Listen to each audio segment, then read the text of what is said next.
শুভ দুপুর বন্ধুরা, দুপুরবেলা চলে এসেছি, একদম খাওয়া দাওয়া বের করবো। আর গরম গরম খাওয়া, গরমে কি কষ্ট, কিন্তু তাও খেতে তো হবেই। তো প্রথমেই যেটা, এই যে গরম ভাত হাঁড়ি ভরে, এত গরম যে ধরতেই পারছি না।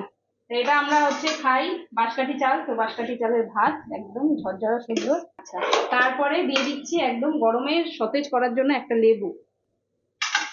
আরেকটা সতেজ করার জিনিস, এই যে শসা আর পেঁয়াজ, এটার মধ্যে একটু লঙ্কা, একটুখানি লেবু দিয়ে কাটা হয়েছে। তার সাথে এখানে আছে দেখাই তোমাদেরকে, এটা বলে কুন্দ্রি। তো এটা মশলা কুন্দ্রি, মশলা দিয়ে ভাজা করেছি। একটা স্পেশাল মশলা, সেটা হায়দ্রাবাদ থেকে এসেছিল, ওটা দিয়েছি। আর এখানে আছে ডাল। তো এই ডালটা বাটিতেই দিব, কারণ ডালের সাথে না তো ঘেটে যাবে পুরো সবকিছু। মশলা দিয়ে সুন্দর করে, খুব বেশি মশলা না, অল্প টমেটো টমেটো দিয়ে সুন্দর করে ডালটা করেছি। আর তার সাথে এই যে, এটা কিন্তু এখনের না, এটা কালকে। এটা করেছিলাম সয়াবিন আর পটল। তো সেইটাই একদম শুকিয়ে দিয়েছি, শুকনো করে, শুকনো শুকনো খেতে দেখবে ডাল দিয়ে বেশ ভালো লাগে। তো এই আজকে দুপুরের একদম থালা রেডি। তো চলো এবার মাকে দিয়ে আসি, খেতে দেবো।